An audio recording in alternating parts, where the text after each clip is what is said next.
Salut les gens, bienvenue dans le deuxième épisode de Zen Posture. Alors tout d'abord, c'est quoi Zen Posture? C'est très simple, en fait, c'est juste un podcast où on se sent zen. Alors pour être zen quand même, je vous précommande de prendre une petite boisson non alcoolisée ni énergisante, mais de préférence saine quand même. Donc si vous voulez autre chose, vous pouvez prendre et tout. Là, on va rentrer dans le vif du sujet. Alors, dans ce nouveau concept, quand même, il y a un sommaire pour chaque zen posture.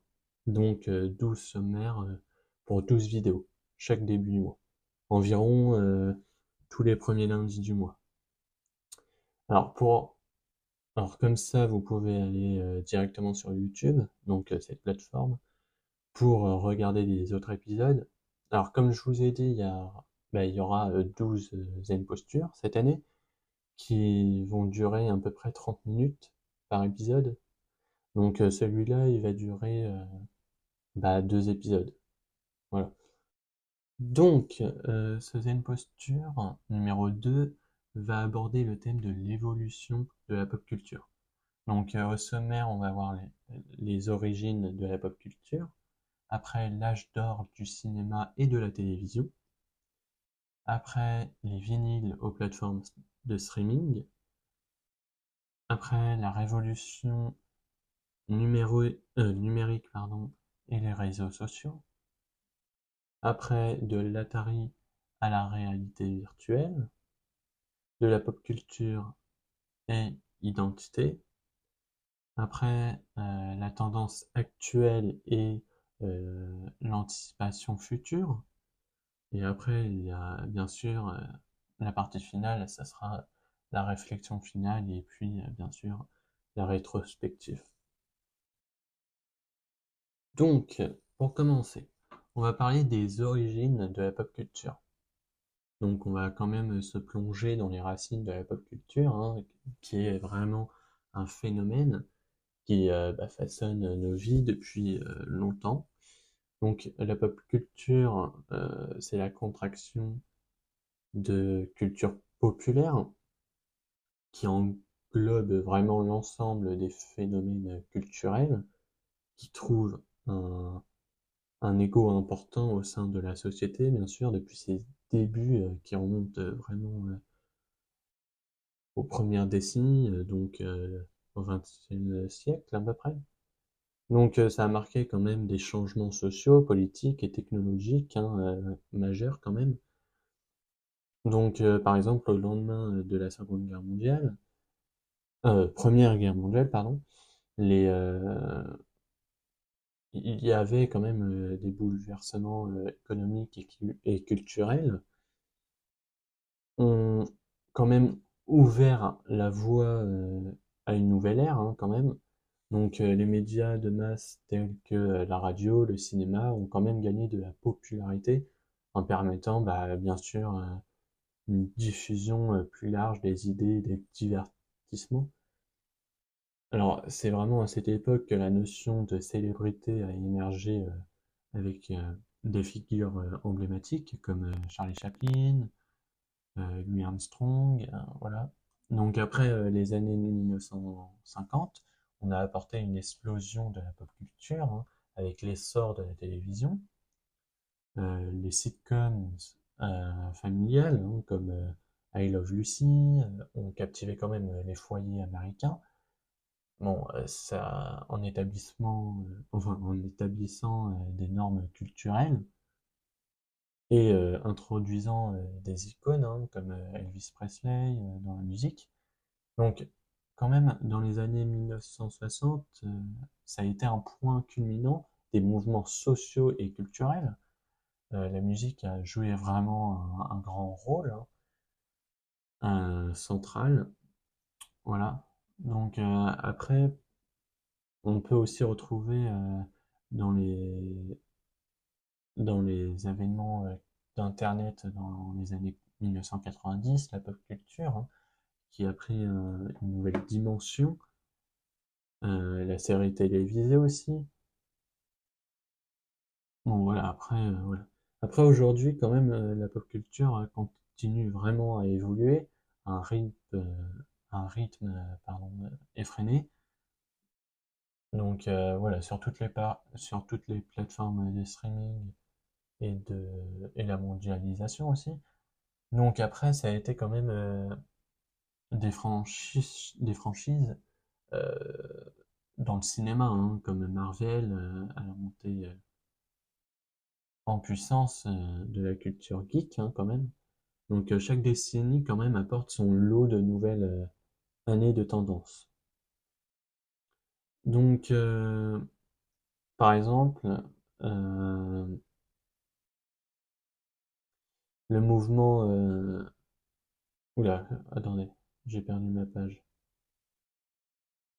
Ouais, donc, comme je disais, au cours de cette décennie, enfin, là on peut dire série, hein, on explore vraiment ces évolutions en plongeant dans les moments clés qui ont défini la pop culture et analysant surtout son impact sur nos vies quotidiennes, hein. Alors, bien sûr, attachez vos ceintures, hein, car nous allons faire un gros voyage captivant à travers les décennies pour découvrir comment la pop culture est passée d'une notion naissante à un phénomène incontournable, hein, qui façonne vraiment le monde entier dans lequel nous vivons. Donc, dans les méan- dans les méandres de l'émergence de la pop culture, euh, des éléments culturels pionniers ont vraiment tracé la voie à une révolution socio-culturelle. Les premières bandes dessinées du XXe siècle, hein, comme The Yellow Kids, ont marqué vraiment le début de la pop culture graphique. Alors ces strips ont captivé vraiment l'imagination du public en établissant une connexion visuelle et narrative, hein, unique. Parallèle, le jazz avec des génies tels que Louis Armstrong, voilà, a apporté vraiment une nouvelle forme d'expression musicale, brisant vraiment les barrières traditionnelles du cinéma. Après le cinéma muet, avec des chefs-d'œuvre comme Le Voyage dans la Lune, a introduit vraiment le concept de la narration visuelle à grande échelle, hein.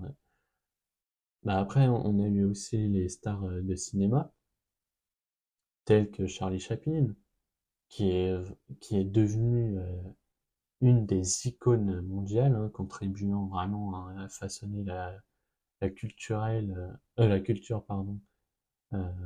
de la célébrité. Après, les éléments ont jeté vraiment les bases d'une culture populaire qui fusionne les arts visuels, après la musique et le cinéma, en établissant ainsi les fondements d'une expérience culturelle dédiée. Après, il y a bien sûr l'émergence de la pop culture, hein, qui est profondément entrelacée avec divers mouvements artistiques et sociaux qui ont forgé les bases de cette révolution culturelle. Au début, par exemple, du XXe siècle, euh, il y a eu le mouvement Data, qui a défié vraiment les conventions artistiques établies en remon- en rem- en remontant en question, oui, bon, j'arrive pas à dire ce mot, en remettant en question la, la nature même de l'art, hein. Pardon, j'ai eu un petit égard là. Après, ce rejet des normes a ouvert vraiment la voie à une créativité sans entrave, hein, clairement, en préparant bien sûr le terrain pour une approche non, non conventionnelle, hein, quand même dans la pop culture populaire. Après, il y a eu le surréalisme, hein, avec ses explorations de l'inconscient et du rêve, qui a également laissé une empreinte significative. Des artistes, hein, comme Salvador Dali, qui ont vraiment introduit des éléments fantastiques dans l'imaginaire collectif, bon, bien sûr en influençant plus tard la scène cinématographique et musicale surtout. Donc le mouvement, par exemple, des droits civiques aux États-Unis, le féminisme et la lutte, bien sûr, contre la ségrégation, qui ont vraiment catalysé les changements profonds dans la société. Après, ces mouvements vraiment culturels ont forgé vraiment beaucoup de choses, mais plutôt le reflet dynamique des forces créatives et et des aspirations de la société à différentes époques. Après, ces mouvements ont vraiment contribué à libérer l'expression artistique, pardon, et à démocratiser la culture et à établir vraiment un dialogue continu entre l'art, la société et le grand public. Donc, dans cette deuxième partie, on va parler de l'âge d'or du cinéma et de la télévision. Donc, l'évolution des films et des émissions de télévision au fil des décennies, qui ont vraiment joué un rôle fondamental dans la dynamique de la pop culture, en reflétant les changements sociaux, technologiques et artistiques de chaque époque. Donc, par exemple, dans les années 1920-1930, il y a eu l'âge d'or du cinéma muet. Par exemple, Charlie Chaplin, ses films, jamais il parle. Voilà. Après, il y a eu aussi l'émergence de genres cinématographiques classiques, comme le film noir et la comédie musicale. Après, il y a eu aussi la transition du muet au parlant avec le film The Jazz Singer, en 1920 quand même. Donc après, il y a eu aussi dans les années 1940-1950 le, waouh, j'arrive plus trop à parler. L'Hollywood classique, donc et l'âge d'or de la télévision. Euh, Donc, c'est tout ce qui est I Love Lucy, etc. Comme Marilyn Monroe, qui était une icône de Hollywood. Après, il y a eu aussi dans les années 1960 et 1970 une nouvelle expérimentation et contre-culture aussi, qui ont eu un impact de mouvements sociaux sur le cinéma, avec des films engagés comme Easy Rider, qui est l'émergence vraiment de réalisateurs novateurs, comme François Truffaut et Stanley aussi Kubrick, je crois. Donc, durant ces années, il y a eu quand même la diversification des genres télévisuels, y compris l'arrivée des émissions de variété et de séries sociales. Donc, par exemple, après, il y a eu les années 1980 et 1990. Alors, il y a eu bien sûr le blockbusters et la révolution de la télévision. Donc, l'ère des blockbusters au cinéma avec des franchises emblématiques comme Indiana Jones et Star Wars. Alors, il y a aussi eu l'avènement, pardon, de la vidéo à la demande, VOD comme on dit, et des premières chaînes câblées. Donc après, bien sûr, il y a eu l'influence des sitcoms comme Friends, et puis plein d'autres séries dramatiques et tout. Après, il y a eu aussi, durant les années 2000 et 2010, l'ère numérique et des nouvelles narrations. Alors, il y a eu l'essor du numérique, quand même, avec l'événement des effets spéciaux avancés. Il y a aussi l'émergence des films télévisés à narration complexe, voilà, comme The Sopranos. Et après, il y a eu aussi Breaking Bad et tout.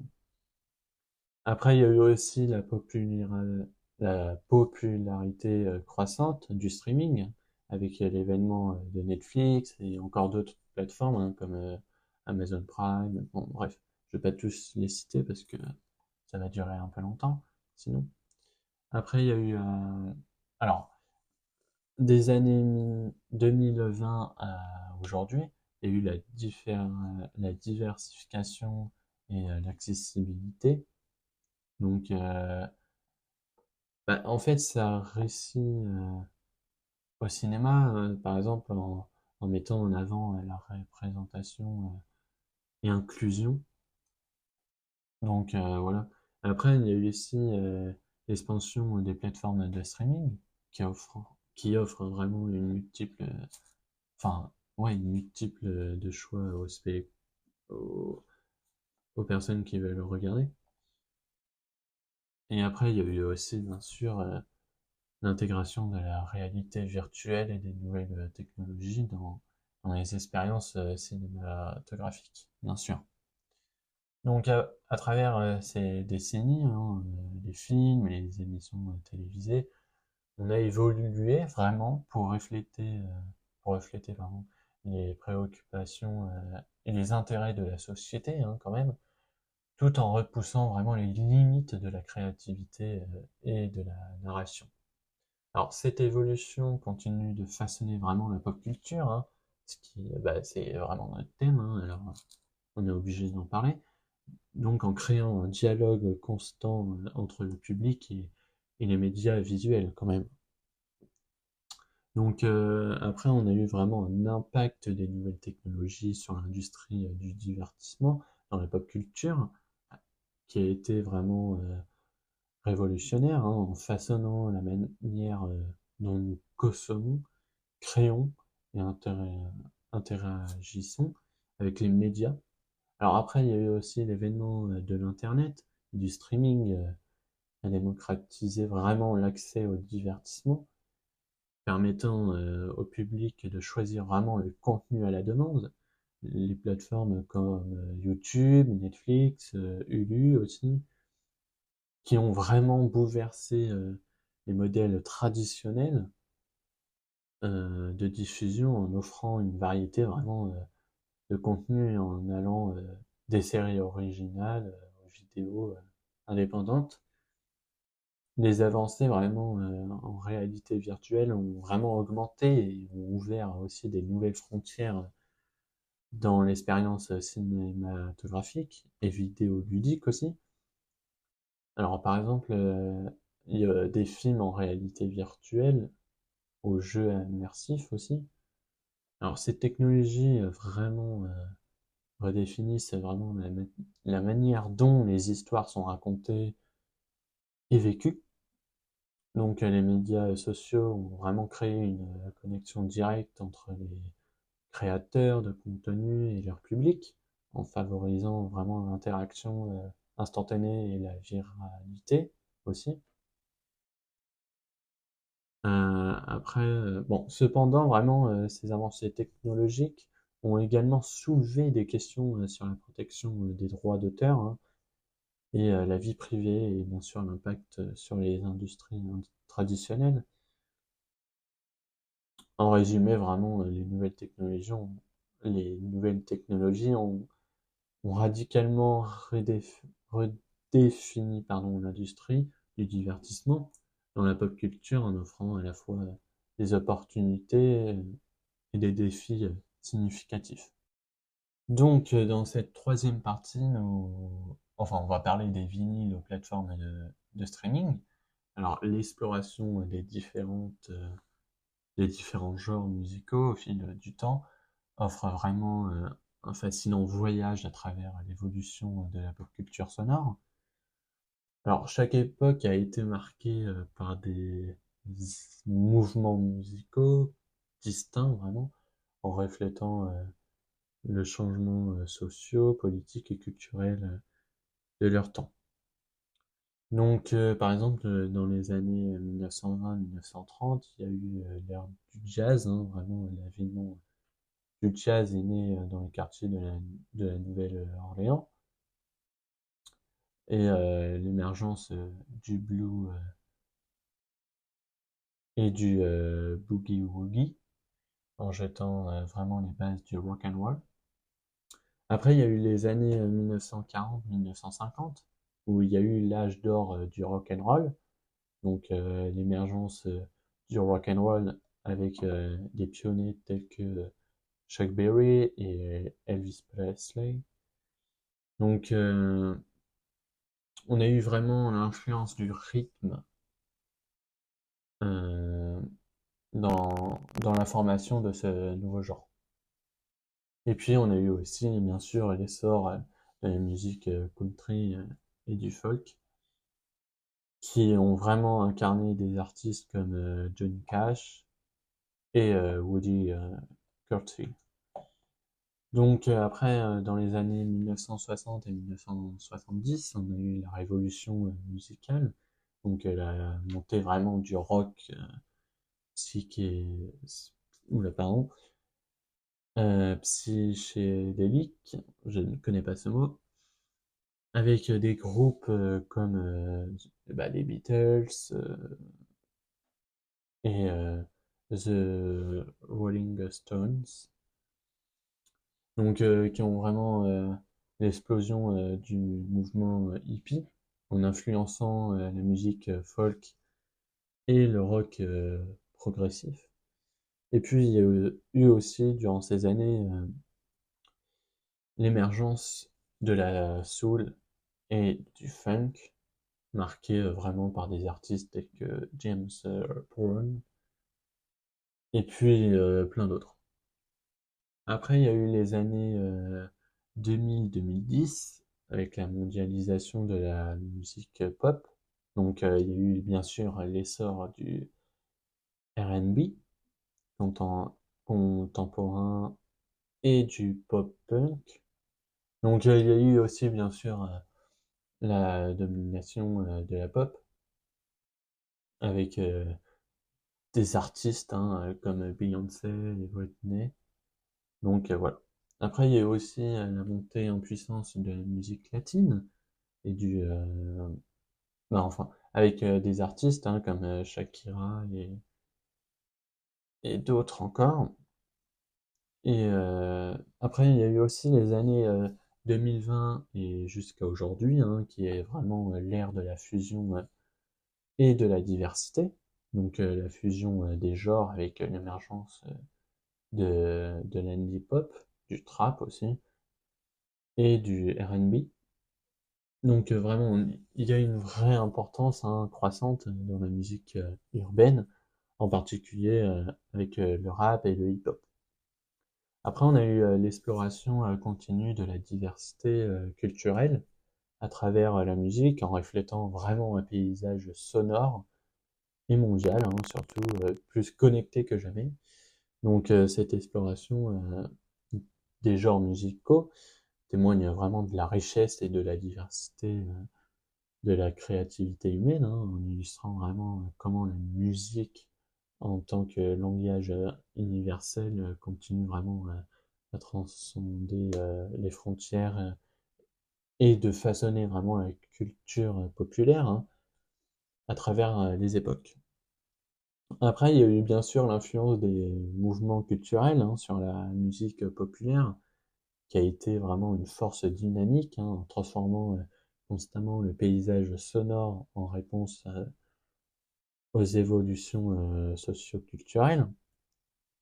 Et il y a eu aussi, bien sûr, des mouvements qui ont vraiment souvent servi de catalyseur pour l'innovation musicale, en reflétant, bien sûr, l'amplifiant, en amplifiant, bien sûr, les préoccupations et les aspirations de la société à différentes époques. Donc, par exemple, il y avait le mouvement des droits civiques dans les années 1950 et 1960. Après, il y a eu le mouvement hippie dans les années 1960. après le mouvement punk dans les années 1970, après le mouvement hip-hop dans les années 1970 à 1980, après il y a eu les mouvements grunge dans les années 1990, et puis c'est tout. Et après il y a eu les mouvements électroniques, hein, comme on connaît dans les années 1990 et 1900 et 2000, pardon. Et après, bien sûr, on a eu les mouvements globaux de l'inclusivité dans les années 2010 à aujourd'hui à peu près. Et il y a aussi eu l'ère des vinyles, des cassettes et des CD aussi. Et puis l'ère du numérique et l'ère du streaming comme on connaît. Donc les algorithmes de recommandation personnalisés ont vraiment modifié la découverte musicale, donc en suggérant des artistes et des genres basés sur les préférences de l'auditeur, hein. Alors, cette transition a entraîné vraiment une démo, oula, attendez, dématérialisation, pardon, de la musique en passant du support physique, hein, un CD, à des services numériques comme Spotify, Deezer et tout.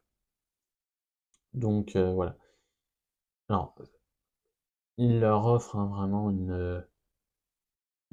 comment dire, une commodité, une égalité hein, quand même, mais vraiment en suscitant également des débats sur la rémunération des artistes et la propriété intellectuelle. Alors néanmoins, hein, vraiment, il y a eu vraiment, elle, il y a eu l'accessibilité hein, sans précédent à la diversité musicale et à redéfinir la façon vraiment dont l'auditeur va interagir avec ses musiques préférées. Alors, dans cette quatrième partie, nous allons voir la révolution numérique et les réseaux sociaux.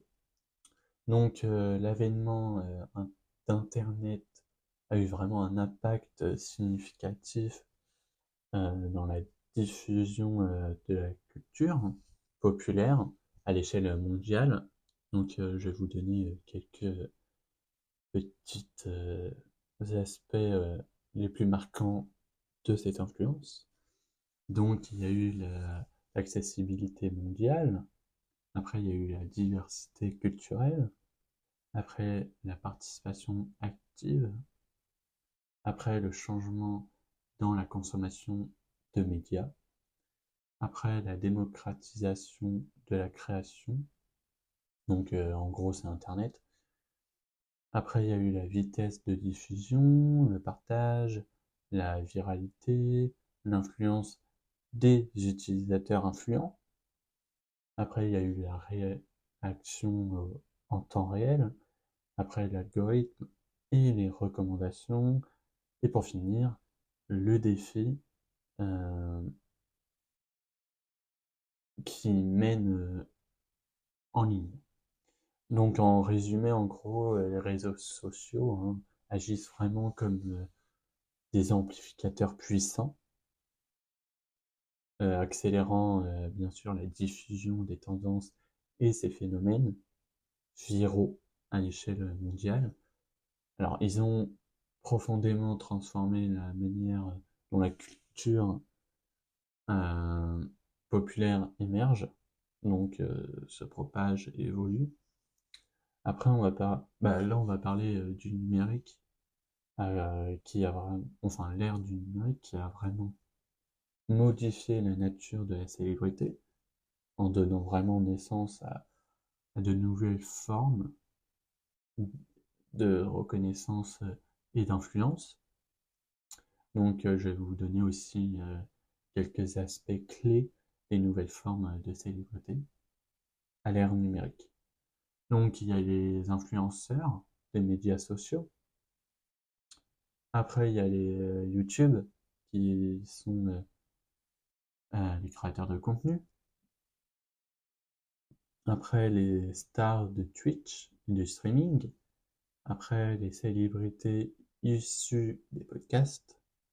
J'espère un jour je serai une célébrité issue des podcasts. Mais bon, on n'y est pas toujours, hein. Enfin, on n'y est pas encore, surtout. Après, bon, on va revenir. Après, il y a bien sûr la montée des célébrités sur les plateformes de financement participatif. Après, il y a les célébrités éphémères sur les plateformes à courte durée. Donc, on dit souvent TikTok, mais je sais pas. Pour moi, c'est pas courte durée parce que ça fait quand même quelques années que TikTok existe. Donc, je pense pas que c'est à court terme. Après, il y a la célébrité digitale anonyme. Donc, c'est en gros une personne qui veut garder son anonymat, hein, quand même. Par exemple, des mèmes viraux, des comptes de réseaux sociaux anonymes ou de contributions créatives peuvent vraiment attirer l'attention sans que la personne derrière soit révélée, hein, pour être clair. Donc, dans l'ère numérique et à démocratiser vraiment la célébrité en permettant à un plus grand nombre de personnes de gagner une notoriété sans vraiment passer dans les canaux, pardon, traditionnels. Donc vraiment la clé de la célébrité à l'ère numérique réside souvent dans la capacité à créer un contenu authentique et à établir des connexions directes avec un public, que ce soit devant lui ou même derrière l'écran. Alors c'est souvent grâce à la proximité offerte par les médias sociaux et les plateformes de contenu en ligne, hein, voilà, comme YouTube. Donc, on est sur la cinquième partie déjà, voilà. Donc, bah, on arrive quand même à la moitié de la vidéo, donc si vous aimez et tout, vous pouvez mettre un like, vous abonner, mettre un petit commentaire, mettre la cloche, et si vous voulez, partager aussi. Donc là, on est sur la partie 5, donc sur le gaming, donc de l'Atari à la réalité virtuelle. Donc en gros, on va parler de l'évolution des jeux vidéo et de la culture gaming qui a été vraiment extraordinaire au fil des décennies. Donc, avec, ou même grâce à ces avancées technologiques, alors il y a eu aussi des changements dans le design des jeux et une expansion de la communauté gaming. Alors je vais vous donner quelques points saillants de cette évolution. Donc il y a eu le graphisme et la technologie.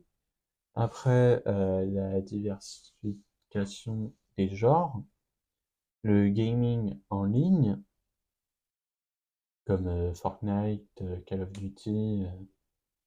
En fait, bah, il y a des MMO qui se passent grâce à Fortnite, Call of Duty et tout. Après, il y a les plateformes de jeux. Après, il y a les sports et compétition. Ah, e-sport, pardon. E-sport et compétition, ok. En gros, c'est un sport électronique. Et après, l'intégration de la culture pop. Et puis, bien sûr, les trois derniers, l'émergence de la réalité virtuelle, qui a vraiment augmenté, et l'inclusivité et représentation. Et le dernier, bah, c'est les plateformes indépendantes, hein, telles que Epic Games Store, Stream aussi. Mais bon, je vais pas dire ce que je pense de ces plateformes, enfin d'une plateforme en particulier, parce que là, je pense que ça sera ça leur ferait un mal un peu. Donc, l'évolution des jeux et de la culture gaming a une histoire quand même dynamique, hein, qui continue de se dérouler à mesure que la technologie progresse et que des nouvelles idées émergent. Donc, l'industrie du jeu continue de jouer vraiment un rôle important dans la culture, hein, contemporaine, et continue vraiment d'évoluer avec les attentes et les intérêts changeants. Euh, Après, je voudrais aussi vous parler de la montée en puissance de l'e-sport, donc sport électronique, et des jeux en ligne qui représentent vraiment une évolution des plus significatives de l'industrie du jeu vidéo ces dernières années. Je vais vous donner, ouais, quelques petits points clés concernant ces tendances. Donc, il y a bien sûr la popularité croissante de l'e-sport. Donc, en fait, l'e-sport a connu vraiment une croissance énorme. Voilà. Par exemple, des tournois majeurs tels que The International pour Data 2, voilà, et la League of Legends World Championship. Donc, c'est vraiment un jeu que je connais très bien, mais c'est pas vraiment un e-sport, hein. Ouais, c'est pas très. Ouais, non. Après, il y a eu en deux, on a la professionnalisation des joueurs. En trois, la diversité des jeux, hein, parce que il y en a hein, quand même, hein, parce qu'il y a par exemple les jeux FPS, les jeux RTS, les jeux MMO. Donc, oui, il y a pas mal de choses, hein. Après, il y a les plateformes de diffusion en direct, donc comme Twitch, comme Kick maintenant. Après, il y a YouTube, hein, bien sûr. Mais voilà, ça sert vraiment à interagir avec les joueurs, participer au chat en temps réel. Après, en cinquième, on a l'investissement massif.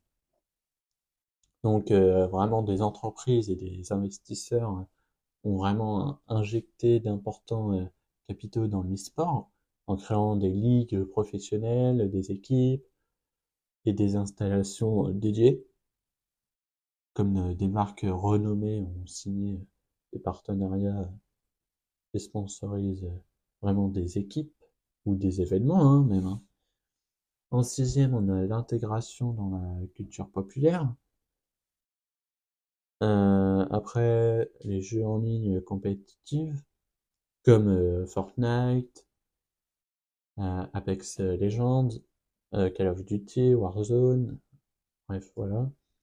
Et en huitième, on a bien sûr la communauté en ligne active. Donc c'est vraiment les personnes qui suivent le joueur et tout. Donc vraiment la montée de l'e-sport à des jeux et des jeux en ligne, pardon, a transformé vraiment le paysage du jeu vidéo, hein, en faisant passer d'une activité de loisir à vraiment une industrie mondiale compétitive, hein, avec des audiences en constante expansion et des investissements croissants aussi. Donc vraiment, on peut dire que l'e-sport continue d'évoluer et de redéfinir la manière dont les gens perçoivent et participent aux jeux vidéo. Voilà. Donc si je pourrais dire ce que je pense, en fait, pour moi, l'e-sport, c'est vraiment important pour, euh, pour être sociable, pardon, et pouvoir vraiment s'améliorer dans certains niveaux. Et bon, certains profs ne sont pas très d'accord avec ça, malheureusement. Mais vous voyez une personne qui joue H24 aux jeux vidéo, normalement, cette personne sait parler anglais, hein. Donc voilà. Pour moi, les jeux, ce n'est pas quelque chose de mal. Pour moi, c'est quelque chose de bien. Voilà, on peut gagner, par exemple, 200 000 euros à jouer à Fortnite. Voilà. Mais pour moi, c'est pas négatif quand je dis ça, parce que, en fait, grâce au jeu, bah, ils vont pouvoir apprendre mieux, je pense. Voilà, si vous mettez une leçon de géographie sur les planètes et que vous créez un jeu qui va être mondialement connu, je pense que ils vont bien les connaître. Donc voilà. Donc ça, c'était une petite aparté que je voulais faire parce que bah je suis quand même concerné avec des gros guillemets parce que voilà. Mais c'est vraiment important l'e-sport vraiment parce que sinon bah on pourrait pas se diversifier. Voilà. Donc, pour cette partie 6, on va voir la pop culture et identité. Donc, en fait, la représentation des minorités dans la pop culture a évolué au fil du temps, bien que des défis subsistent. Donc, voici quelques points que j'aimerais vous partager en concernant ce sujet complexe. Donc, en premier, on a la diversification des personnages, après l'importance d'authenticité, les défis persistants, après Hollywood et l'industrie du divertissement, après le mouvement pour l'inclusion, après la pop culture et activisme, après les réseaux sociaux, activisme en ligne, l'influence positive sur les jeunes et l'évolution des normes. Alors, bien que des progrès ont été réalisés, il reste quand même du travail hein, à faire pour atteindre une, une représentation équitable hein, et authentique de toutes les minorités. Alors, dans la pop culture, hein, vraiment. Donc, les discussions continuent, l'activisme en ligne et des changements systématiques dans l'industrie du divertissement sont vraiment essentiels pour créer un environnement plus, inclusif et diversifié. Donc, dans la pop culture ou culture populaire, comme vous voulez, exerce vraiment une influence significative sur la formation de, de l'identité individuelle et collective. Donc, voici comment cela peut vraiment se manifester. Donc, en premier, il y a les reflets des valeurs et des normes sociales. En deux, la construction de l'identité personnelle. En trois, l'impact des modèles culturels. En quatre, l'influence sur la pensée politique et sociale.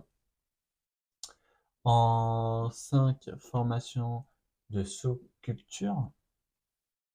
En 6, la transmission des traditions et héritage culturel. En 7, l'influence sur les modes de vie. En 8, la communication et connexion sociale. Et puis en dernier, bien sûr, il y a la réflexion sur les changements sociétaux. Donc en fait, là on voit vraiment que l'influence de la pop culture dans la formation de l'identité individuelle et collective est vraiment complexe et multifacette, hein, vraiment. Alors elle peut vraiment servir de catalyseur pour l'expression, la créativité et bien sûr la réflexion sociale. Et puis bien sûr comme on sait tous, la connexion entre les individus pardon, au sein d'une société en constante évolution. Donc, il y a aussi des mouvements de diversité et d'inclusion dans l'industrie du divertissement. qui vise vraiment à remédier aux lacunes persistantes, pardon, en matière de représentation et à favoriser un environnement plus équitable, on va dire. Donc, en fait, ces initiatives cherchent à diversifier vraiment les rôles, les promouvoir l'inclusivité, pardon, narrative, authentique aussi, et bien sûr élargir les perspectives et les responsabilités des entreprises. Et puis, bien sûr, en dernier, ah non, pas en dernier, pardon, il y a encore des petits trucs, répondre aux préoccupations du public. Euh, En avant-dernier, les formations et sensibilisation, et pour terminer, la collaboration avec les organisations. Alors, ces mouvements ont vraiment ont eu un impact significatif, mais il reste encore du travail pour créer une industrie du divertissement qui reflète véritablement la diversité de la société, hein, et qui offre bien sûr une opportunité égale à tous les talents créatifs. Donc, dans cette partie 7, on va voir les tendances actuelles et anticipations futures. Donc, les tendances pop culturelles contemporaines évoluent vraiment rapidement, mais certaines tendances clés ont marqué les dernières années. Donc, je vais vous en citer un peu, hein. Donc, il y a les cultures des réseaux sociaux, comme TikTok, Instagram, Twitter, voilà. Après, il y a les mèmes Internet. Donc, c'est vraiment des phénomènes éphémères, on va dire. Après, il y a streaming et contenu à la demande, tels que Netflix, Hulu, Disney+, Amazon Prime, bon bref, on a plein. Enfin, Prime Video, pardon. Je viens de dire depuis tout à l'heure Amazon Prime, mais non. Après, il y a la renaissance des années 90. Après, il y a la culture des jeux en ligne. Donc, comme on parlait, e-sport. Après, il y a la mode streetwear. Donc, c'est des tendances de rue, on va dire. Après, activisme en ligne. C'est des mouvements tels que Black Lives Matter ou enfin et MeToo aussi, qui trouvent vraiment une visibilité mondiale grâce à Internet. Après, il y a la diversité et inclusion. Après, il y a les cultures des podcasts. Après, il y a la technologie et les IA. Donc, il y a IA et VR aussi. Après, il y a les NFT et la crypto culture. Bon, ça, c'est pas trop mon comment dire, enfin, c'est pas ce que je fais, alors c'est pas trop mon délire, on va dire. Et après, il y a la santé mentale et bien-être, hein, qui est vraiment la sensibilisation à la santé mentale. Et les discussions sur le bien-être émotionnel sont vraiment devenues des éléments clés de la pop culture contemporaine. Alors, ces tendances-là que je viens de vous dire, les 12, reflètent vraiment les préoccupations, les intérêts et les dynamiques sociales et et la société contemporaine, pardon. Mais il est vraiment important de noter que la pop culture est fluide et peut évoluer rapidement en fonction des événements mondiaux, aussi des innovations et des mouvements sociaux. Alors, pour prédire l'évolution future de la pop culture, c'est un exercice un peu délicat quand même, hein, car elle est vraiment influencé par une multitude de facteurs dynamiques.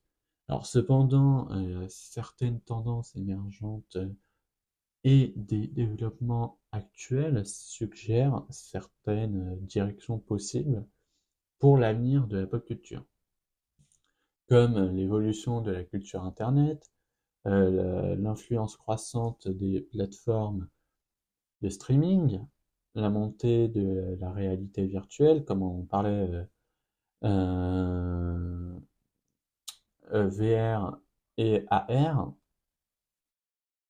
Il y a aussi l'engagement continu dans l'activisme en ligne. Après, la diversification de la représentation. Après, le développement de nouveaux genres de divertissement, comme on en parlait. Après, l'expansion des expériences immersives. Après, le renforcement des conversations sur la santé mentale et le bien-être. Et puis les trois derniers, les nouvelles formes de création artistique et aussi l'émergence des nouvelles influences culturelles et après l'impact de la génération Z. Donc voilà. Alors, bien que les prédictions puissent offrir un aperçu possible de l'avenir de la pop culture, il est vraiment important de reconnaître que la culture est fluide, influencée par des événements imprévus et des changements rapides dans la société. Donc les tendances évolueront en fonction vraiment des dynamiques culturelles, technologiques et sociales. Cependant, on ne peut pas encore vraiment dire ce qui va se passer plus tard. Après, il y a aussi les événements mondiaux qui ont un impact significatif sur la pop culture. Alors, ils influencent les tendances, les récits, les expressions artistiques, les préoccupations sociales. Alors, voici comment vraiment ces événements peuvent façonner la pop culture. Donc, en premier, on a la réflexion de l'état d'esprit collectif. Après, en deux, thèmes et actualités dans les œuvres culturelles. En trois, les émergences de nouveaux héros, pardon. J'ai honte. Héros et narration. En 4, le changement dans les tendances culturelles. En 5, l'impact sur l'industrie du divertissement, donc à cause de la pandémie de Covid-19. Après, il y a la réponse aux enjeux sociaux. En 7, on a le changement dans la perception culturelle. En 8, la réaction aux nouvelles technologies. En 9, l'expression de l'ancienneté, de l'ancien, dans l'an... Waouh, waouh, waouh, waouh, 2 heures de tournage, ça me va pas. Expression de de l'ancienneté. Ça se dit pas comme ça normalement, mais bon. Et de l'espoir. Après, évolution des genres artistiques. Et après, il y a résonance à long terme. Donc, en gros, en les événements mondiaux sont des moteurs puissants quand même de changement dans la pop culture, influençant vraiment la manière dont les sociétés créent, consomment et interprètent la culture contemporaine. Au début, je faisais pas de fautes, mais là, j'arrête pas. Donc, dans cette 8e partie, je parle un peu plus fort parce qu'il y a des gens autour de moi. Donc, dans cette partie 8, nous allons voir les réflexions finales et rétrospectives. Donc, l'évolution de la pop culture, qui est vraiment un vaste sujet, qui couvre plusieurs décennies, vraiment, et qui a été influencé par une multitude de facteurs. Donc, voici une récapitulation de certains moments clés dans son évolution. Donc, dans les années 1900, 50, pardon, je trouvais pas l'année. Il y a eu le rock and roll et les émergences de la jeunesse. Après, dans les années 1960, on a eu la contre-culture et révolution culturelle. Dans les années 1970, nous avons eu boom du cinéma et, euh, et début du hip-hop. Dans les années 1980, nous avons eu bien sûr l'ère MTV et culture pop visuelle. Après, dans les années 1990, nous avons la culture grunge et les débuts d'Internet. Après, dans les années 2000, nous avons l'ère du numérique et de la révolution de la télé-réalité.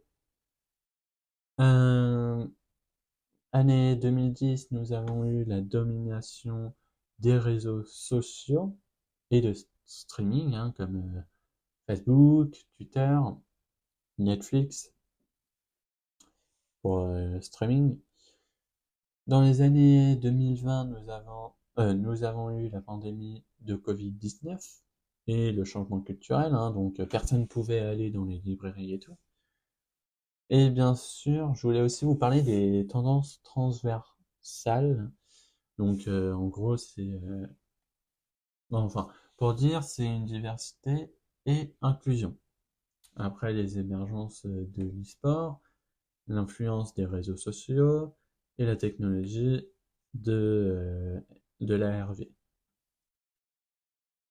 Après, dans la pop culture, c'est vraiment un phénomène dynamique, hein, en constante évolution, et ces moments clés illustrent quelques-unes des tendances et des changements qui vont façonner son parcours au fil des décennies. Donc en premier, on a bien sûr... Ah non, attendez, je vais vous dire juste une phrase avant. L'influence de la pop culture sur les sociétés modernes est profonde et omniprésente. Alors en touchant vraiment divers aspects, hein, de la vie quotidienne. Donc c'est là où je vais vous dire les réflexions sur les influences. Donc bien sûr, il y a le façonnement des valeurs et des normes, la formation de l'identité individuelle et collective, la réflexion des préoccupations sociales, l'évolution des normes culturelles, la résonance, la résonance, je ne sais pas ce que ça veut dire, avec les jeunes générations, catalyseur des conversations sociales, moteur économique, connectivité culturelle mondiale, impact sur la consommation et la technologie. Après, il y a bien sûr l'éveil politique et activisme, impact sur le langage et la communication, changement dans les attitudes envers la technologie. Donc, la pop culture, vraiment, elle agit comme un reflet, un, un agent de changement et un lien social au sein de la société, hein, quand même, moderne.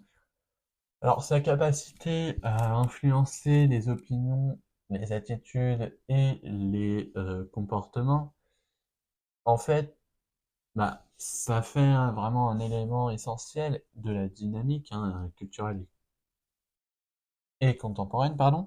J'ai eu un petit bug. Donc, en conclusion, vraiment, la pop culture est bien plus qu'un simple divertissement. C'est vraiment un miroir de notre société, même une force, hein, qui façonne vraiment nos valeurs, nos normes et nos aspirations. Donc, je suis désolé, mais là, waouh, il y a du bruit partout. Alors, on navigue quand même à travers cette sphère, hein, dynamique. Donc, voici quelques messages finaux et appels à l'action à considérer. Donc, le premier, c'est soyez critique et actif. Après, célébrer la diversité, parce que c'est vraiment bien quand on a de la diversité quand même. Utiliser les médias sociaux de manière positive. et pas négative en embêtant certaines personnes. Après, explorer de nouvelles formes d'expression. Après, participer à des conversations importantes. Cultiver une culture de l'inclusion. Inspirez-vous et inspirez les autres. Soutenez les initiatives pour le changement. Donc en gros, il faut vraiment se rappeler que chacun de nous a un rôle à jouer dans la création d'une culture pop qui reflète la richesse de la diversité humaine en faisant des choix éclairés quand même hein, et surtout en promouvant l'inclusion et en célébrant notre diversité. Hein, on va quand même réussir à contribuer à façonner une pop culture qui inspire, unit et favorise vraiment le progrès social. Donc voilà. Donc, si vous avez aimé la vidéo, vraiment, enfin, le nouveau, comment dire, le nouveau, euh, ouah, je perds mes mots en ce moment, c'est chelou. Nouveau concept. N'hésitez pas à vous abonner, à liker, à partager, à faire connaître en vrai cette petite chaîne, si on peut dire. Donc voilà. Donc bah, à bientôt. Voilà. Non, enfin à bientôt. Euh, J'allais dire la semaine pro, bah non. Enfin oui, la semaine prochaine vous aurez une vidéo. Mais bah, bien sûr, bah, dans un mois, voilà, au mois de mars, vous aurez bien sûr une petite vidéo, enfin un petit podcast. Donc, ça salue les gens.